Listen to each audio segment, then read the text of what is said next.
Chapter 1. The Dying Dream, November 1918. London. The war was over, but the dying had just begun. I was Elara Christian, a field nurse turned fluid attendant. The Spanish flu didn't care about armistices. It filled our hospital beds faster than the trenches ever had. But in the chaos, I noticed something strange. The dying kept whispering the same words. The tower ... the black tower. And the bell that doesn't ring. They said it in English, French, German. Soldiers and civilians alike. All dreaming the same dream as they drowned in their own lungs. The head physician called it fever delirium. But I knew better. I've always known things I shouldn't. When I hold a dying person's hand, sometimes ... I see what they see. Feel what they feel. Might. Grandmother called it the touch. The doctors called it an overactive imagination. Until I held Private Miller's hand. 20 years old. Drowning in fluid, his fingers tightened around mine. You see it too, don't you, nurse? The tower. The man at the top. He's watching us. And I did see it, a stark, black tower against a sickly yellow sky. A figure in a laboratory coat at the top window. And a massive bell. Silent, waiting. Miller died. But the dream stayed with me. I started recording the descriptions. All the same. Too specific to be coincidence. That's when Dr. Samuel Watkins found me.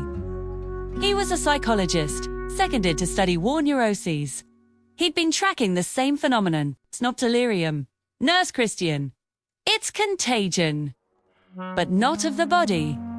Of the mind. He showed me his files. Reports from Paris, New York, even Berlin. All describing the same dream. The same tower. The same silent bell. Someone is broadcasting this, Watkins said, his face grim. Using the flu as a carrier wave. The virus weakens the blood-brain barrier, makes the mind receptive to what? To suggestion. To control. Think about it. The war ends, but millions are infected. Vulnerable. If you could insert a thought, a command, into their subconscious, it was monstrous, unthinkable. Then we found the pattern. The dream was spreading west, following the troop repatriation routes, and at the center of the outbreak map was a single point, a remote Swiss sanatorium called Edelweiss Heights. According to Watkins' intelligence, it wasn't a hospital. It was a research facility, run by a disgraced German neurologist named Dr. Klaus Ritter, a man who had published papers before the war on psychic epidemiology, the theory that ideas could spread like viruses. The scientific community laughed him out of Germany. But someone hadn't laughed. Someone had given him a laugh. And a purpose. We have to go there, Watkins said. Find the source. Stop it. But we're not soldiers. We're a nurse and a psychiatrist. We're the only ones who know what's really happening. And we're running out of time. The dream is mute. Last night, a patient in Manchester didn't just see the tower. He heard the bell. And when it tolled, he stopped breathing. Voluntarily. His heart just ... gave up. The weapon wasn't just about control. It was about surrender. A command to die. We boarded a train to Switzerland the next day. The carriage was full of coughing soldiers returning home. I watched them sleep, dreading what they might be dreaming. As the Alps rose outside the window, Watkins handed me a dossier. A photograph of Dr. Klaus Ritter. Cold eyes behind round spectacles. A man who believed humanity needed to be cured of its destructive nature. By any means necessary. He's not trying to win the war, Watkins whispered. He's trying to win the peace, by remaking the human mind. The train entered a tunnel, plunging us into darkness. And in that darkness, I felt it. A pressure behind my eyes. A whisper at the edge of thought. Come to the tower. It wasn't my own thought. It was an invitation. And we were walking right into it. Step 2. Edelweiss Heights. The sanatorium was a beautiful lie. A white, modernist structure clinging to the alpine cliffs, all glass and clean lines. It looked like a temple of healing. It felt like a tomb. We posed as Red Cross inspectors. The director, a nervous Swiss man named Huber, welcomed us to warmly. Course inspect anything. We have nothing to hide. His eyes kept darting to the elevator at the end of the hall. The one with the extra lock? The patients were the elite of Europe. Wealthy industrialists, minor royalty, politicians, all recovering from nervous exhaustion. They were calm. Too calm. Their eyes had a vacant, peaceful look. They smiled, identical, empty smiles. I used my touch, shaking hands. With a French diplomat, I saw flashes. The Black Tower, the bell, and a new detail, a figure in white, walking among them in the dream, offering a cup of something dark. Drink, and the dreaming stops. He's making them addicted to the dream, I told Watkins in a hushed corridor. The tower is the threat. So figure in white ritters. The cure is creating a dependency. They obey to escape the nightmare. We had to get to the lower levels. The real lab. That night, I used my passkey to access the service elevator. It descended deep into the mountain. The air grew cold, humming with machinery. The door opened onto a laboratory that belonged in a nightmare. Glass tanks held floating, dreaming brains connected to complex apparatus. Wires ran to a central console where encephalograms flickered. They were recording dreams, amplifying them. And on a huge map of Europe, red lights pulsed in time with the brainwaves showing the dreams spread. Dr. Klaus Ritter stood before the map, his back to us. He wasn't old, maybe 45. He wore a pristine white lab coat. You're earlier than I expected, Nurse Christian. Dr. Watkins. He turned. His eyes were intelligent, fever bright. I've been monitoring your progress. You're unique. Sensitivity is quite a gift. You're receiving the signal clearer than any subject. You're murdering people, Watkins said, stepping forward. I'm saving them. Ritter's calm broke for a second. Humanity is a cancer. War, greed, hatred. The flu was nature's pruning shear. I am just ... guiding the process. Installing a new operating system. One of peace. Obedience. He gestured to the tanks. These are my broadcast towers. The dying minds of the infected, their neural energy amplified. The dream is the carrier wave. Soon, I won't need the flu. The dream will spread on its own. Person to person. A pandemic of peace. You call this peace? I looked at the brains in tanks.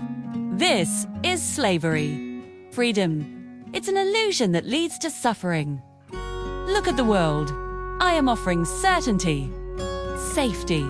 No more wars. No more conflict. Just ... Quiet. Alarms blared. Huber had found our empty rooms. Ritter smiled. It seems your inspection is over. But don't worry. You'll both be staying. As honored guests. And as perfect test subjects. A dream walker and a psychologist. Your minds will help me refine the signal. Guards rushed in. We were captured. They took us to separate rooms. White, padded cells. They strapped me to a chair, attached electrodes to my temples. Ritter appeared on a video screen. Your resistance is admirable, but futile. Your mind is already open to the signal. Now, we will open it completely. You will become my masterpiece. The first true dreamweaver. The machine hummed, the world dissolved into static, and I was back at the tower. But this time, I was inside, climbing the endless spiral stairs. The bell tolled above me, each vibration shaking my bones, pushing me toward the bell tower, where something waited. I fought. I thought of real memories. My mother's garden. The smell of rain on London streets. The solid feel of a patient's hand in mine. The dream wavered. Ritter's voice hissed in my mind. Resist, and I will broadcast your destrin to every infected mind in Europe. A command to end it all. Millions will follow you over the cliff. Is your freedom worth that? He was lying. He had to be. The connection couldn't be that strong yet. But what if it was? The guards never checked my hair, where I kept a single, sharp bobby pin. Oh, as the dream tower crumbled around me from my resistance, my physical fingers worked the pin into the strap lock. One click. My right hand was free. The door to the cell opened. A guard entered to check the electrodes. This was my only chance. Chapter 3. The Dreamweaver. I moved on instinct. The guard was a big man, but slow, confident in his restraints. My free hand grabbed the electrode wire, yanking it from the machine as I swung my body weight sideways. The chair toppled. The guard lunged. I jammed the bobby pin into his thigh. He roared, stumbling back. I scrambled free of the falling chair. My left wrist still strapped, dangling the heavy chair like an anchor. The guard recovered, drawing a baton. I had no training, no strength. But I had desperation, and I had the chair. I swung it in a wide arc, not at him, but at the console beside me. Glass shattered. Sparks flew. The lights flickered. The humming dream machine stuttered. On the video screen, Ritter's face contorted in rage. "Stop her!" The guard closed in. Then the door behind him exploded inward. Watkins. He had a fire extinguisher in his hands. He brought it down on the guard's head with a solid, sickening thud. The man crumpled. "You're alive!" I breathed. Ritter's a traditionalist. Likes to monologue. Me. Time to pick my lock with a spoon? He helped me free my other wrist. We need to destroy this place. The central transmitter is below us. How do you know? While he was lecturing me about the New World Order, he showed me the blueprints. Ego. It's always the ego. We ran into the corridor. Alarms screamed. Through glass walls, we saw the patients in their rooms. There.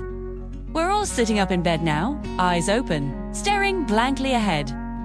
The signal had been activated. Ritter was rallying his army of sleepers. "We have to free them," I said. "We can't. There are hundreds. And they'll fight for him. Their minds are his." We reached a central stairwell leading down. The source of the hum, the air grew thicker, charged with psychic static. I could feel the dreams here, pressing against my skull. A chorus of whispered fears and forced tranquility. The lower chamber was the heart of the nightmare. A massive, crystalline structure pulsed with inner light, the psychomagnetic transmitter. Around it, in concentric circles, lay hundreds of beds, men. In each bed, a dreaming person, wired into the machine. They were the amplifiers. The unwilling towers. Ritter stood at a control podium. He saw us and didn't seem surprised. "You can't stop the signal, Miss Christian. It's already in the wild. In you." He tapped his temple. "I just need to tune it." He threw a switch. The crystal flared. A wave of psychic force hit me like a physical blow. Visions assaulted me, not just the tower, but everyone's tower. A million personal nightmares, twisted and woven together into one collective horror. I fell to my knees. Watkins shouted, but his voice was distant. I was drowning in the dreams of strangers, but my touch worked both ways. If I could receive, maybe I could send. I focused, not on fighting the dreams, but on finding a common thread. Memory everyone shared, even in 1918's shattered world. Something simple, human, the smell of bread baking, the warmth of sunlight on your face, the sound of a child laughing. I pushed these thoughts, these feelings, not at the machine, but at the dreamers. A counter-signal of simple, real humanity. The psychic storm wavered. On the beds, some dreamers stirred. A woman wept. A man murmured a name. Ritter screamed in frustration. "No, you're breaking the harmony." "The harmony of the grave," Watkins yelled. He was at the main power conduit, tearing at wires with his bare hands. Ritter drew a pistol. "Then you die in silence." A shot rang out, but it wasn't from Ritter's gun. Director Huber stood in the doorway, a smoking service revolver in his hand. Ritter looked down at the red stain blooming on his white coat. He looked more surprised than pained. "The board. They said no violence, ... double quotes Huber whispered, horrified by his own action. Ritter sank to his knees, then toppled from the podium. The dream machine, deprived of its conductor, went haywire. Light strobed. The crystal cracked with a sound like a breaking world. The dreamers began to wake, screaming, confused. Watkins and I pulled them free, disconnecting wires as the machine overloaded. We got the last one out as the transmitter exploded in a shower of crystal and sparks. The psychic pressure vanished, leaving a ringing silence. In the wreckage, Ritter was still alive, barely. He grabbed my sleeve as I passed. It was ... beautiful, he choked. The quiet, bored. I saw ... quiet isn't peace, I said, pulling my sleeve free. He died with his eyes open, staring at the shattered remains of his dream. Chat 2. 4. The Aftermath, December 24th, 1918.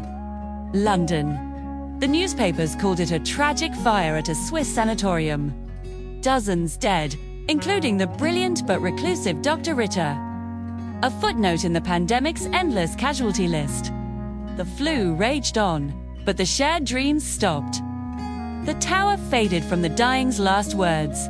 Watkins and I submitted a heavily edited report to a secret committee within the War Office. They listened in stony silence, filed it away, and told us to never speak of it again. Some truths are too dangerous for a world trying to forget a war. I went back to nursing flu patients. The dying still held my hand. But now, I saw their own dreams. Unique, personal, beautiful, terrible. Not a weapon. Just a human life ending. One evening, Watkins found me at the hospital gate. The first snow was falling. They're opening a new department, he said. At Cambridge. Psychology and parapsychic studies.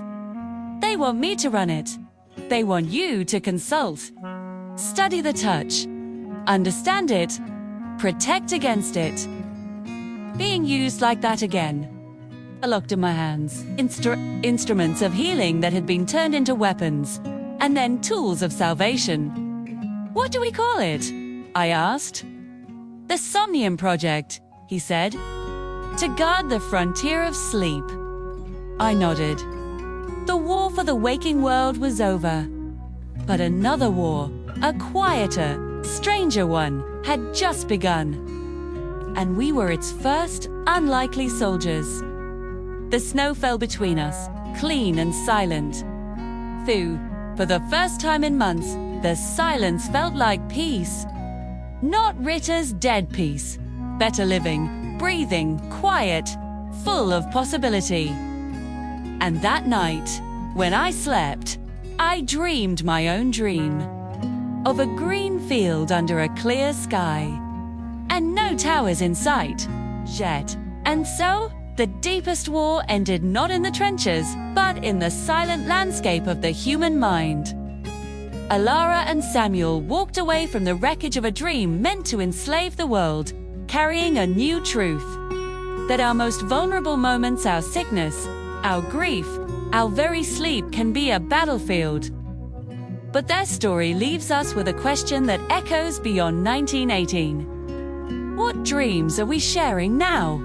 For invisible signals shape our fears, our choices, our reality. The Somnium files remind us that history isn't just about the wars we fight with guns, but also the wars we fight for the integrity of our own thoughts. As the world recovered from the flu and the Great War, a different kind of watch began a guard not at the border of nations, but at the frontier of sleep. Some stories end, words, others are merely classified. Thank you for listening to this journey into the shadows where history and mystery meet. If this blend of historical fact and speculative fiction captivated you, then you've just experienced what we live for here at Funny Fun Audiobook Gala. We turn the hidden pages of history into complete, cinematic audio experiences. Help us keep these stories alive. Subscribe to Funny Fun Audiobook Gala and hit the bell icon. Why? Because for every famous war, there are a dozen secret ones waiting to be told. Give this video a thumbs up and S the signal that tells us which forgotten history you want us to explore next. And share it. Share it with a friend who loves a good mystery, a history buff, or anyone who believes the past holds whispers we still need to hear. Your support is what allows us to dive into the archives and bring you these complete, ad-free narratives. What secret war should we uncover next? The comments section is your briefing room. Let us know. Until then, guard your dreams. And keep listening. This has been Funny Fun Audiobook Gala. Goodbye.